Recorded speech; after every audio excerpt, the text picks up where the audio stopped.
Muito bem, pessoal, sejam muito bem-vindos aí ao canal. Hoje nós vamos resolver mais uma prova de vestibular, ok? Dessa vez é a prova aberta do vestibular da Universidade Federal de Uberlândia de 2019, a última prova que a gente tem, o de 2020, por enquanto está suspenso, tá bom? Então eu peço a você que, se já for inscrito no canal, clique aí no joinha, tá? Ajude o YouTube a entender que esse vídeo é um conteúdo relevante, assim você ajuda no meu trabalho de levar aulas de física aí grátis para todo mundo que estiver se preparando para o processo seletivo ou um reforço escolar, ok? Você que não é inscrito, inscreva-se no canal, e você que já é inscrito, clique no sininho também, né? Para ser avisado das próximas provas que eu vou colocar aqui. Vão ser muitas provas, viu?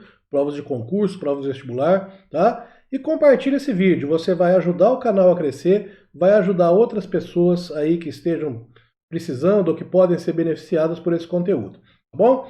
Então, como eu ia dizendo, a nossa prova é a prova aberta, né, ou prova discursiva do vestibular da Universidade Federal de Uberlândia de 2019. Essa prova está para download, o link está aí na descrição do vídeo. Então, sugiro que você faça o download aí antes de assistir o vídeo para poder ir acompanhando comigo, ok? Muito bem, a prova tem 4 questões. O nível das questões não é uma prova difícil, tá? É uma prova de nível básico, tá bom? Isso é uma vantagem e uma desvantagem, como eu sempre digo. Vantagem porque é muito melhor fazer uma prova fácil que uma prova difícil. A desvantagem é que se ela é fácil para você, vai ser fácil para muita gente também, tá? Então é importante que você tome o máximo cuidado para não errar em unidades de medida, certo? Em cálculos, e que você seja bem claro na hora de comunicar seus resultados ou de dar suas respostas por escrito aí para o corretor da prova, tá bom? Isso é muito importante numa prova aberta, ok? Então vamos lá para a nossa prova. Então a nossa primeira questão é uma questão de termodinâmica que nós vamos trabalhar com a transformação gasosa, né? Vamos ver o que acontece aí. Em um motor de automóvel, a mistura de combustível com ar é comprimida pelo pistão antes da ignição a uma taxa de 10 para 1. Ou seja, o volume final do cilindro é 10 vezes menor que o volume inicial. Como mostrado na figura abaixo, diz que a figura está fora de escala. Isso aqui é importante para nós. O volume final do cilindro é 10 vezes menor que o volume inicial. Ok? O que isso quer dizer? Quer dizer que o volume inicial V1 ele é igual a 10 vezes o volume final, que eu vou chamar de V2. Fala o seguinte, considere que não haja troca de calor entre a mistura e o interior do cilindro e sua vizinhança. Isso aqui também é importante, porque isso aqui vai dar uma característica da transformação para nós, né? Qual que é a transformação em que não há troca de calor com a vizinhança? Hein? Essa transformação ela é chamada de transformação adiabática. Certo? Ou seja, o calor trocado pelo gás e a vizinhança é zero. Isso vai ser importante para nós. Falei também que as dimensões do equipamento não sofram variações significativas com a temperatura e que a mistura tenha comportamento semelhante ao do gás ideal e faça o que se pede, resolva a questão. Se a pressão inicial e a temperatura inicial valem 1,5 atm e 127 graus Celsius, respectivamente, e a pressão final é de 30 atm, calcule em graus Celsius a temperatura da mistura na situação final. Então a gente tem outro dado, a pressão P1 é 1,5 atm. E a temperatura T1 aqui que está 127 graus Celsius. Apesar dele pedir a resposta em graus Celsius, a gente tem que transformar essa temperatura para Kelvin. Sempre que a gente for trabalhar com esse tipo de questão, essa temperatura tem que estar em Kelvin. Porque a temperatura em Kelvin não admite valores negativos. Em graus Celsius admite. Então você poderia chegar a absurdos, por exemplo, um volume negativo, que é uma coisa que não existe. Então lembre-se, essa temperatura aqui em Kelvin vai ficar T1, que é 127, mais 273, 400 Kelvin. Então aí está a nossa temperatura T1 de 400 Kelvin, certo? Feito isso, a gente vai agora usar a equação geral dos gases, aquela que diz que P1V1 sobre T1 é igual a P2V2 sobre T2, ok? Então, olha lá, colocando os valores, eu vou ter P1, 1,5, meu V1 vou colocar como 10V2, temperatura T1, 400, que é igual a P2, 30, vezes V2 sobre T2. Tá? Vou pegar aqui uma caneta azul agora. Olha lá, V2 com V2 eu cancelo. Ok? Então eu passo a ter aqui 1,5 vezes 10, 15 sobre 400, que é igual a 30 sobre T2. Aqui dá mais um simplificado. Ó. Aqui fica 1, aqui fica 2. Certo? Então eu vou ter T2 igual a 400 Kelvin. Só que ele pediu a resposta em graus Celsius. Né? Então daí eu vou fazer o quê? Vou tirar os 273 de novo. Então, o meu T2 aqui, ó, vai ser 400 menos 270... 400 não, desculpa, né? 2 vezes 400 é 800 Kelvin aqui, ó. Ô viagem. Vou até colocar aqui, ó, 2 vezes 400, T2 igual a 800 Kelvin. Viajada na maionese aqui. Tá? Então agora sim, ó, T2, 800 menos 273, vou ter a temperatura T2 de 527 graus Celsius. Então essa é a resposta aqui, ó. T2, 527 graus Celsius. Ok? Muito bem. Na segunda parte da questão, pergunta: explique a variação de temperatura sofrida pela mistura. Então, para isso aí, a gente vai aplicar, né, a primeira lei da termodinâmica.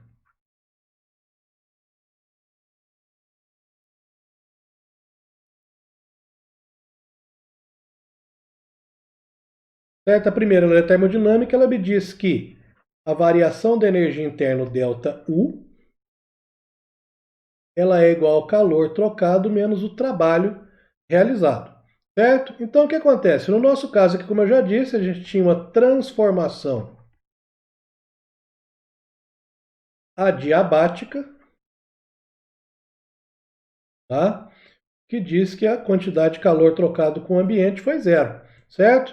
Então, substituindo aqui na nossa fórmula da primeira lei termodinâmica, eu tenho ΔU igual a zero menos o trabalho, ou ΔU igual a menos o trabalho, certo? O que acontece?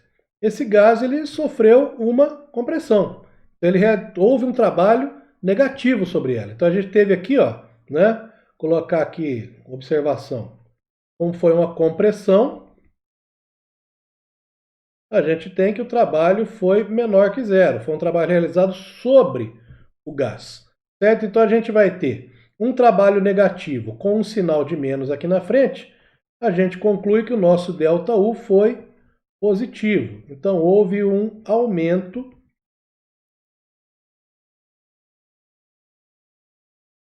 de temperatura. Certo? Tá bom? Muito bem. Como é que você vai dar a sua resposta agora? Você vai dar a sua resposta da seguinte maneira.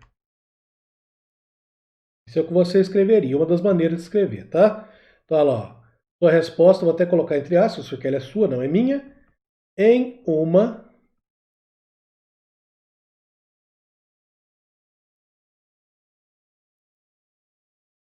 transformação adiabática,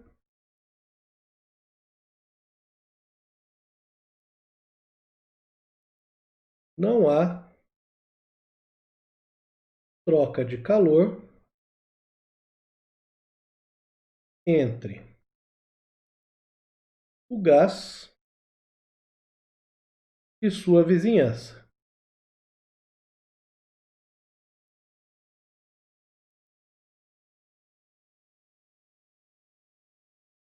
Ponto. Todo o trabalho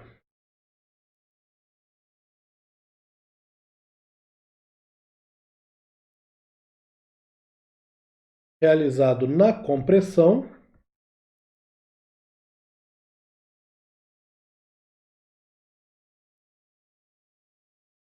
é convertido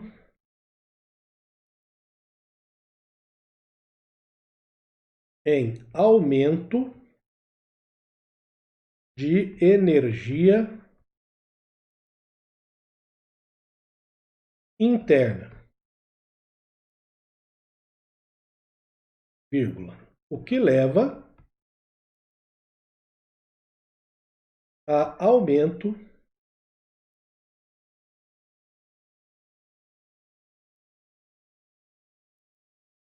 de temperatura.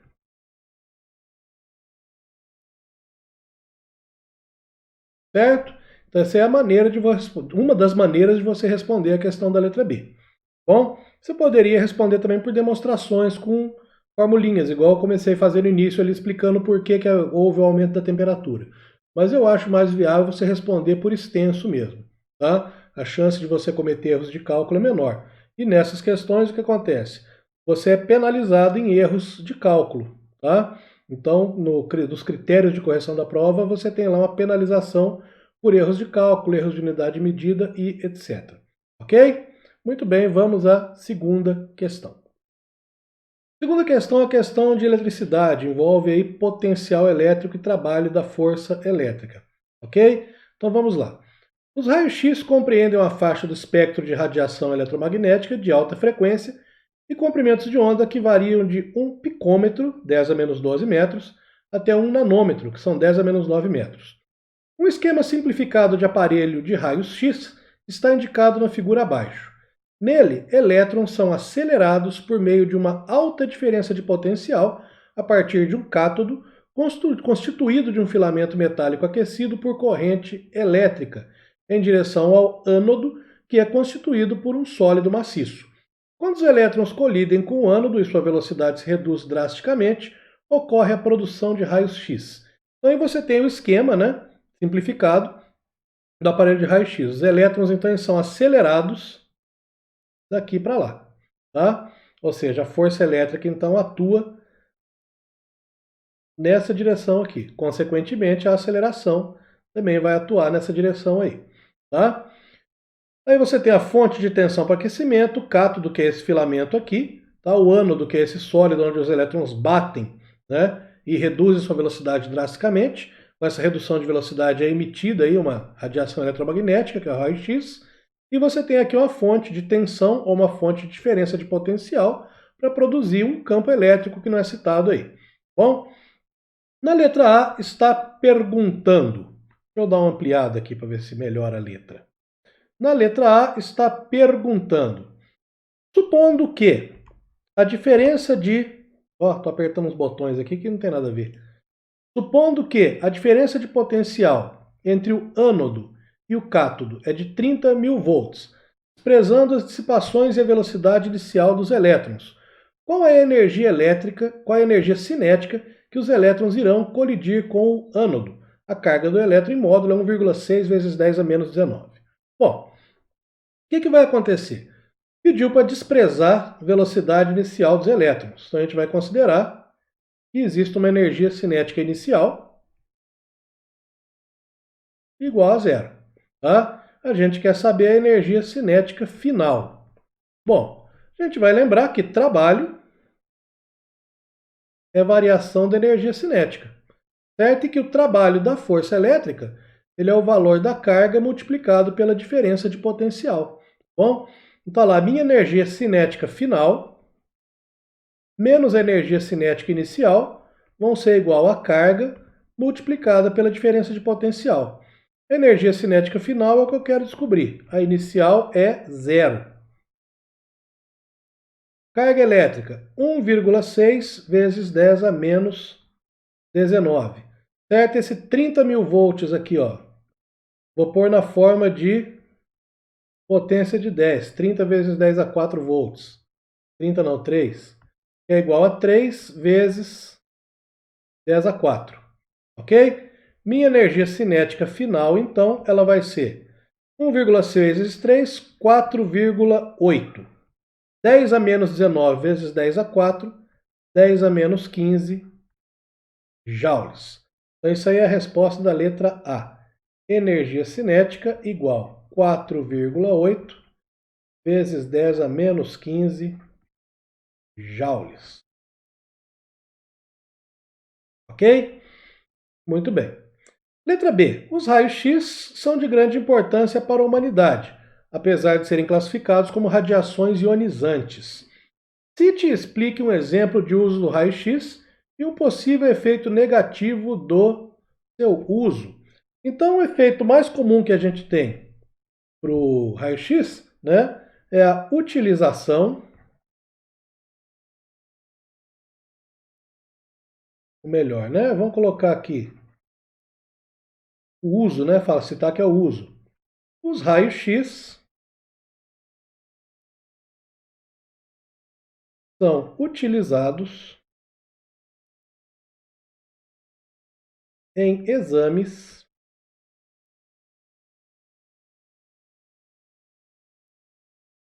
radiográficos, onde,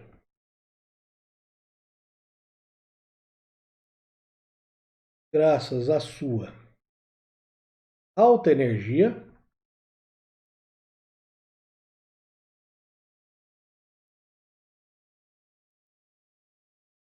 podem atravessar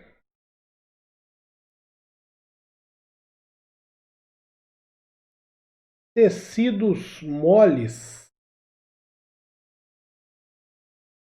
de baixa densidade.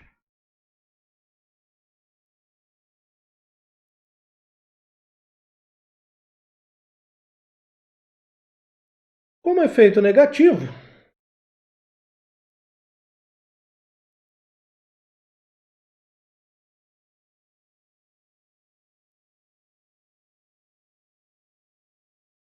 os raios-x são cancerígenos,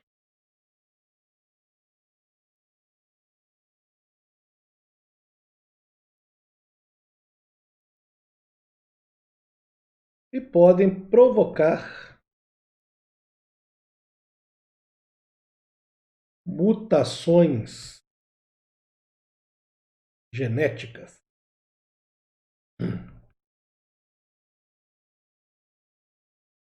Ok? Então, olha que questão interessante. A questão que na letra B aí acabou envolvendo a física com a biologia, né? Os efeitos das radiações ionizantes, como o raio-x, os raios gama, os raios ultravioleta, que são as radiações de maior energia, né, tem como característica serem cancerígenos, tá bom? Então, o raio ultravioleta presente na luz solar, por exemplo, é capaz de provocar o câncer de pele, né? Já outras radiações de maior frequência, consequentemente maior energia, igual a raio-x, são capazes de provocar mutações genéticas e outros tipos de câncer aí também, ok? Vamos à próxima questão. Nossa terceira questão é uma questão de ondas. Tá? A luz visível pode apresentar diferentes comprimentos de onda ou de frequência conforme a figura abaixo. Bom, então nessa figura você tem o espectro eletromagnético, certo? Você tem aqui representado a região do infravermelho, tá? E a região do ultravioleta. E aqui você tem esse pedacinho aqui, ó, que é a luz visível, que vai do vermelho ao violeta. Tá? Aqui eu não sei se vocês estão conseguindo enxergar, porque a imagem está meio ruinzinha. Aqui se trata da frequência. A frequência ela cresce do vermelho para o violeta. Tá bom? E ali embaixo você tem o comprimento de onda. O comprimento de onda diminui do violeta para o vermelho. Então essas setinhas aqui que coloquei indicam o sentido do crescimento da frequência e o sentido do crescimento do comprimento de onda. Então, à medida que a frequência aumenta, o comprimento de onda diminui. Então, quem tem a maior frequência é o violeta, vai ter o menor comprimento de onda. Quem tem a menor frequência é o vermelho, vai ter o maior comprimento de onda. Tá? Isso dentro da radiação visível. E aqui você tem, né, um quadrozinho comparativo em que você vai vendo o comprimento de onda diminuindo à medida que as frequências aumentam. Fala o seguinte, o comprimento de onda da luz emitida por um astro em repouso é diferente quando comparado ao valor obtido se esse mesmo astro se encontrar em movimento. Distanciando-se do observador, que nesse caso se mostraria deslocado em direção à cor vermelha do espectro, o chamado desvio para o vermelho. Tá? Esse desvio para o vermelho ele é chamado de redshift. Bom, a partir da situação descrita, responda. Vamos subir aí a figurinha. Por que o comprimento de onda da luz emitida por um astro apresenta o desvio para o vermelho quando ele se encontra em movimento, distanciando do observador? Então imagine que você tem aqui o astro. Tá? Ficou horrível. Tá bom, mas isso aqui vamos supor que seja pior que meu astro está todo vermelho. Deixa eu fazer um astro pretinho aqui para não dar a questão do desvio. Então aqui está o meu astro. Faz de conta que isso aqui é uma bolinha, tá, gente? Que desenhar com essa caneta é muito difícil. Aqui está o observador. E aqui o astro se movendo nessa direção. O que acontece? Esse astro ele emite luz. E a luz é uma onda. Tá? Fontes de onda em movimento apresentam a sofrem um fenômeno, né, chamado de efeito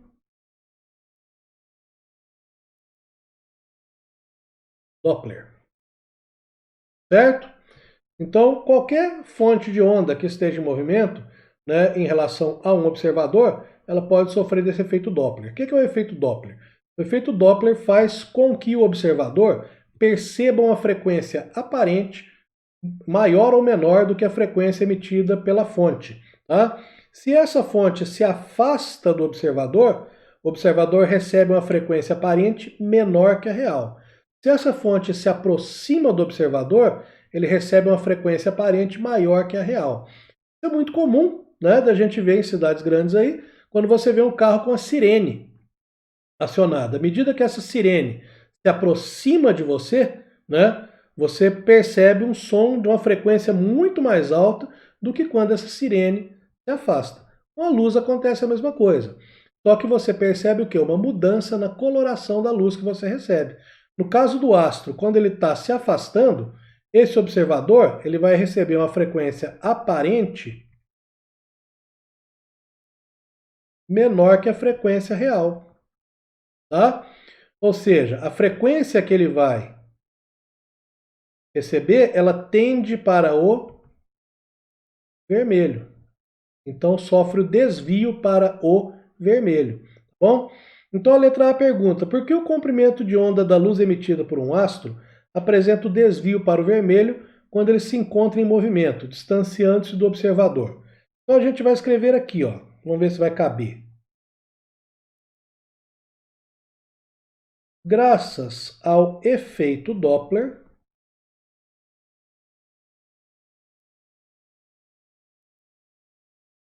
o observador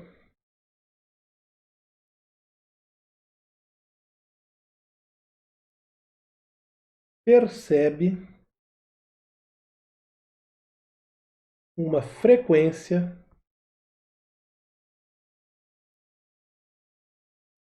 menor que a da fonte.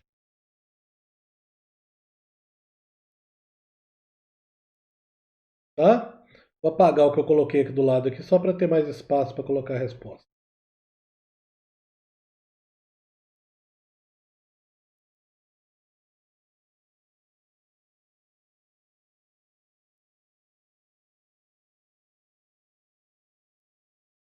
Aí a gente pode colocar aqui, no caso da luz,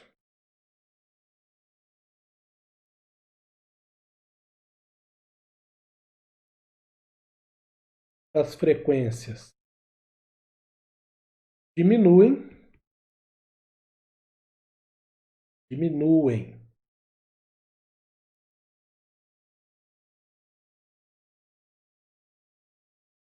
no sentido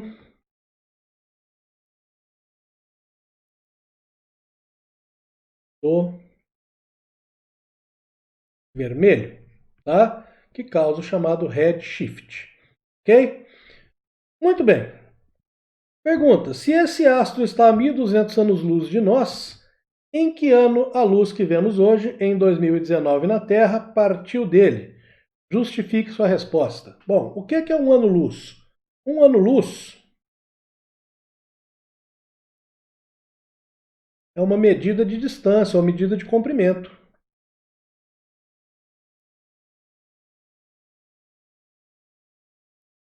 certo? E corresponde o quê? Corresponde à distância percorrida pela luz no espaço, no vácuo, durante um ano. Então, se a gente fala que esse astro está a 1.200 anos-luz de nós, tá? Quer dizer que a luz dele demorou 1.200 anos para sair de lá e chegar até aqui. Tá? Então, em que ano foi emitida essa luz? Tá? Então, você vai responder o seguinte. Como 1.200 anos-luz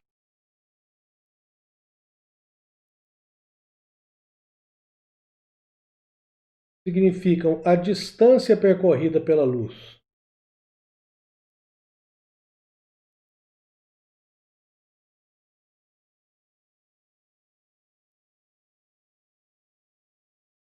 no vácuo durante 1.200 anos,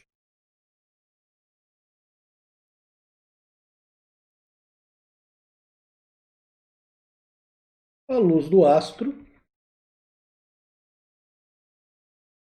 foi emitida 1.200 anos antes de 2019. Ou seja, você vai colocar 2019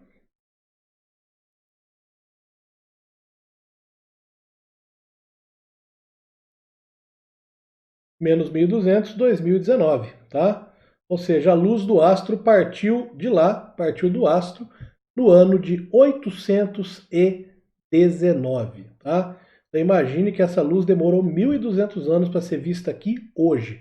Então uma coisa interessante é quando a gente olha para o céu, a gente não vê o céu no presente, a gente sempre vê o céu no passado, tá? Por quê? Porque a luz, ela demora um determinado tempo para vir do astro até a Terra. A luz do Sol, por exemplo, ela demora 6 minutos para vir até a Terra. Então, quando você olha para o céu e observa o Sol, você está vendo o Sol onde ele estava 6 minutos atrás. Tá? Ou seja, você sempre está vendo o passado quando olha para o céu. Ok? Muito bem, vamos aí para a nossa última questão agora. A nossa última questão, uma questão de hidrostática, fala o seguinte: em 1641, Gaspar Oberti realizou uma experiência que consistia num longo tubo de chumbo AB colocado de frente à sua casa. A parte superior do tubo ficou em frente a uma das janelas e a outra próxima ao solo, sendo que sua base foi encaixada uma torneira de latão R. O tubo estava dentro de um tonel T completamente cheio de água, para cuja densidade é 1.000 kg por metro cúbico. Em sua parte superior foi adaptado um recipiente de vidro com o formato de um frasco, que continha um orifício C, que foi lacrado por um parafuso de latão. Tá? Vamos subir aí para a gente ver o que mais está falando. O aparato, depois de devidamente posicionado, foi totalmente preenchido pela água, usando-se a abertura superior C. Então, depois que ele fez essa montagem, ele colocou água por aqui, pelo orifício C. E depois foi fechado. Quando a torneira na base foi aberta, então a torneira aqui representada por R, a água fluiu para o tonel, porém uma parcela ficou presa no tubo até a altura L, ok? Então isso aí é um sistema parecido com aquele bebedouro de passarinho, né? Você enche um frasco de água, vira aquele frasco de cabeça para baixo, a água não transborda, fica ali uma partezinha de água onde o passarinho pode beber e uma coluna de água no frasco transparente. Explique por que a água permaneceu no tubo sem escoar totalmente para o tonel em sua base. Muito bem. Quando ele abriu essa torneira e parte desse líquido escoou, a pressão aqui em cima, vamos chamar de pressão P0, ela ficou praticamente igual a zero. Tá? Formou-se o vácuo ali. Né? E por que, que a água não desceu mais? A água não desceu mais porque ela foi equilibrada pela pressão atmosférica na borda do tonel. Então, a resposta da letra A, a gente vai dizer que a coluna de água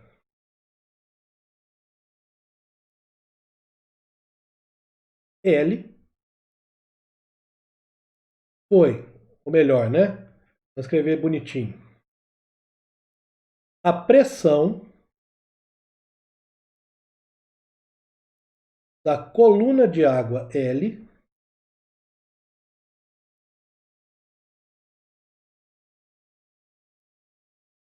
foi equilibrada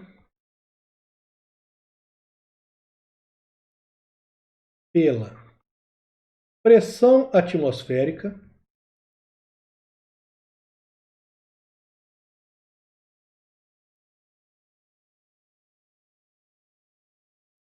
na superfície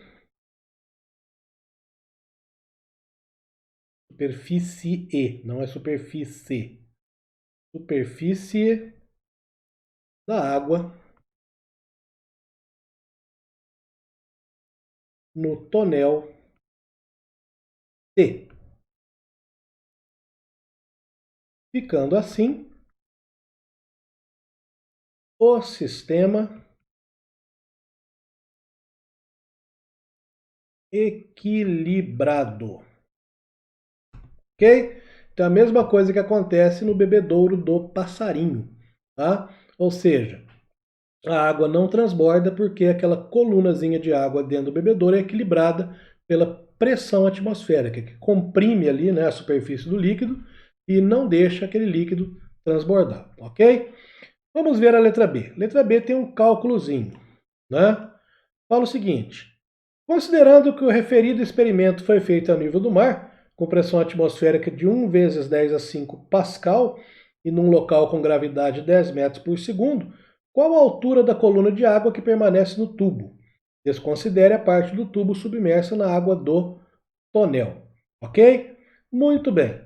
Aqui a pressão já está dada em Pascal. Pascal, para quem não se lembra, é uma unidade do Sistema Internacional.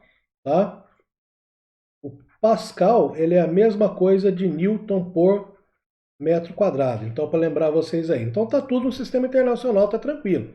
Então, a gente pode dizer que a pressão atmosférica ela vai ser dada pela pressão P0 mais a pressão da coluna de líquido, mais a pressão de L. Tá? Lembrando a vocês, a pressão P0, né, é a pressão aqui no topo da coluna de líquido, dentro daquele frasco. Como a gente viu, essa pressão ela é praticamente zero, né? Então a gente vai trabalhar com isso aí, tá bom? Então lá, nossa pressão atmosférica ela é 1 vezes 10 a 5. Pressão P0 é zero. A pressão do líquido quem vai ser? Pressão do líquido ele é a densidade do líquido vezes a gravidade vezes a altura da coluna, tá? Então a gente vai ter densidade do líquido, no nosso caso é a água, né? Falou que a densidade da água aqui ela é 1000 quilogramas por metro cúbico, ou 10 a 3 quilogramas por metro cúbico. Então vou colocar aqui, ó, mais 10 elevado a 3. Gravidade vale 10, a altura vale h. Então eu tenho 10 a 5, que é igual a 10 a 4 vezes h.